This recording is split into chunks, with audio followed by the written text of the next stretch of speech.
Hey, peace, everybody. This is phdirac.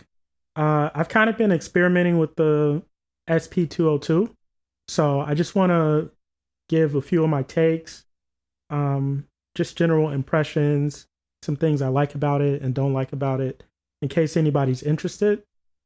So yeah, let's go ahead and just get started with that. So first and foremost, I think the coolest thing about this particular unit is the sample rates. So it comes with these 4 different sample modes. I have to go to record. Okay. So you can switch between hi-fi, which is roughly 31 kilohertz, to standard, which is roughly 15, and then it continues to decrease. So you could go to lo-fi 1 and lo-fi 2, which I'm pretty sure is about 4 kilohertz. So it kind of sounds like it's super grimy. Yeah, let me see if I could sample something in there. What's the MPC? Okay. So it's already going to sample onto there. All right.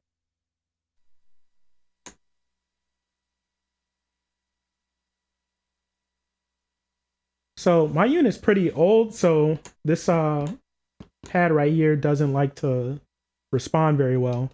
So I'm just gonna MIDI it up. And that's another thing that I'm gonna kind of talk about later. All right. So you hear that grime, like it sounds pretty, I don't know, like you recorded it from a potato kind of. Yeah, so that's just like sort of the kind of sample rates that you could get with the SP-202. I'll pull up something that I sampled at hi-fi.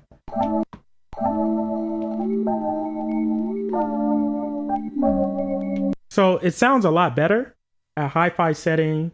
You still get some artifacts, like it's only sampling at 31 kilohertz roughly. I think it's exactly 31.25 kilohertz.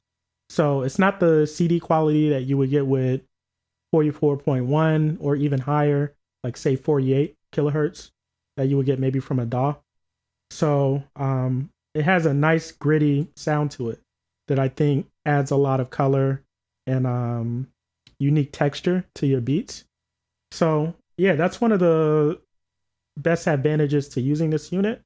One thing to note is that if you're using the internal memory, which is on pad banks A and B, you're pretty limited in terms of the amount of storage you have, like the amount of time you have for sampling. So one thing you could do is press remain, and that'll tell you how much time you have left. So yeah, in my case, it looks like I have 5 seconds left. And if you can find one of these old school memory cards, that gives you a lot more time to work with. So you see I have a lot of time left if I press remain there. So that's a pretty cool thing. A thing that I sort of don't like is that you could get a lot more memory space when you're using the memory card. So if you have one of the memory cards and you're working with pad bank C or D,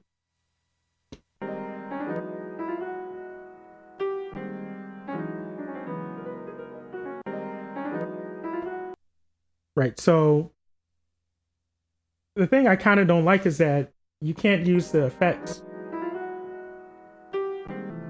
except for pitch. But if you want to do some like low pass filtering or ring modulation, that's not really available to you. So I guess that's a downside to using the memory card. But those effects work pretty well and reliably. Okay.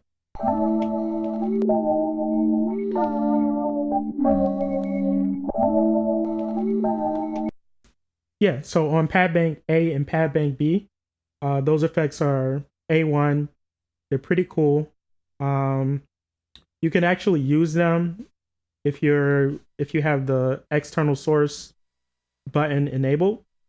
You could do so using filter 1, filter 2, and ring modulation with the external sound that's coming in. So I'm going to play that.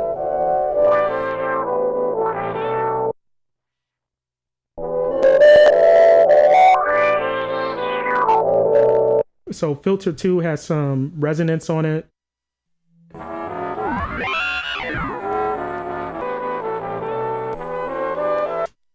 Right, so it has pretty cool effects. They're sort of limited if you compare them to the later models like the SP-303, SP-404, especially the SP-404 Mark II.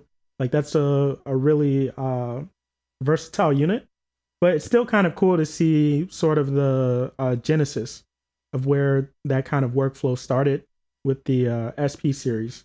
So this is like the kind of granddaddy of all of that. And yeah, I think the pitch effect on here is like really beautiful.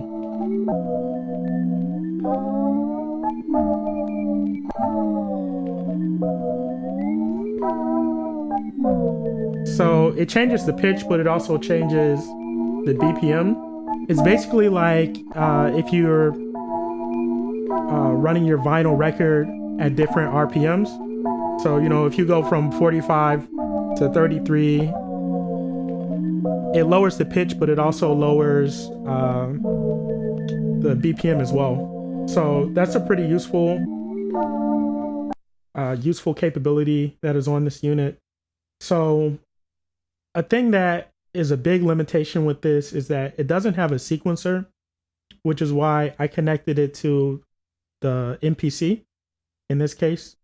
If you have an external sequencer, then you could use that to make patterns that you play with the samples that are saved onto the SP-202.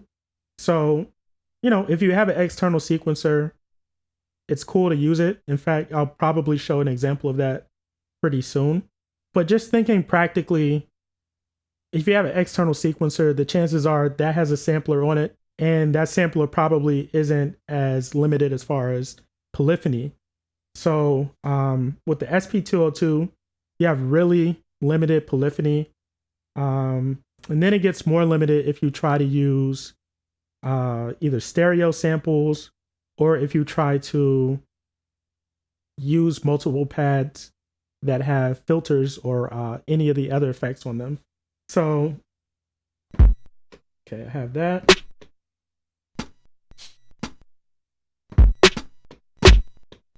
Okay, I can play 3 pads. I can play 4 pads. Those are all mono, by the way. So if I wanted to play this sample too, let's see. Okay, I can play 4 together. Let's see if I put this effect on that sample. You have a lot more limited polyphony. So I'll actually link a few different resources where you could look up the exact functionality and the exact specs just to see how the polyphony is and you know what the different sample rates are, just the ins and outs of this machine. But this is just kind of like a off the cuff impression. So I actually made a beat using the sequencer on the MPC 1000, and MIDI is kind of interesting with this. Like I'll put a link to it also in the description of this video.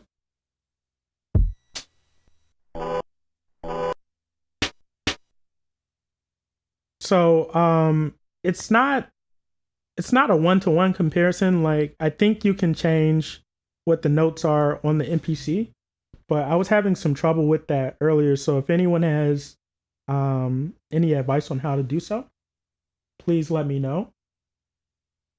Like I know you can go to MIDI and then go to note, and you should be able to change the note value. But when I was doing so, it still wasn't changing it to the expected values on the SP-202. So yeah, please, if you have any advice, definitely let me know about that. Like I would love to learn that. But let me just go ahead and load something. Okay, I'm gonna load a sequence that I made with these samples. Okay, so I'm just gonna play some stuff that I used with these two machines in collaboration, and they're talking via MIDI. Okay. All right.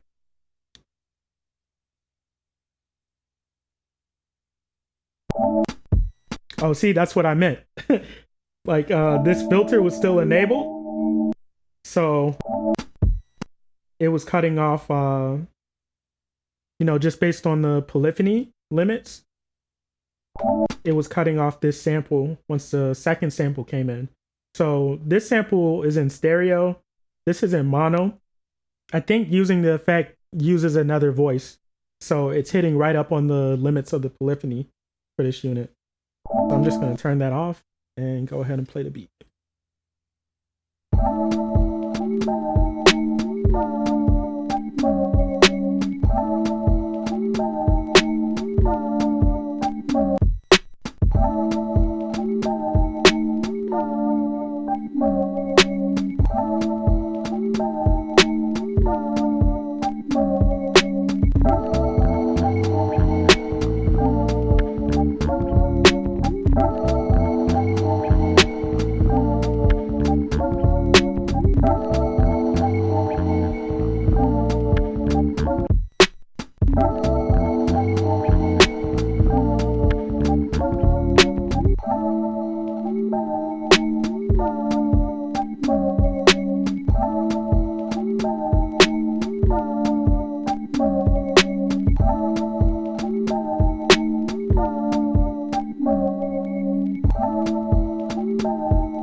Okay, so those are just some of my general impressions about the SP-202. I actually got a second one of these. I have gear acquisition syndrome. I'm sorry, y'all.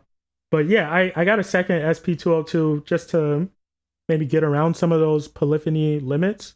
So I've kind of been messing with two of them in sync and just using the different MIDI channels on the MPC to trigger both of them. But yeah, those are just some general impressions I have.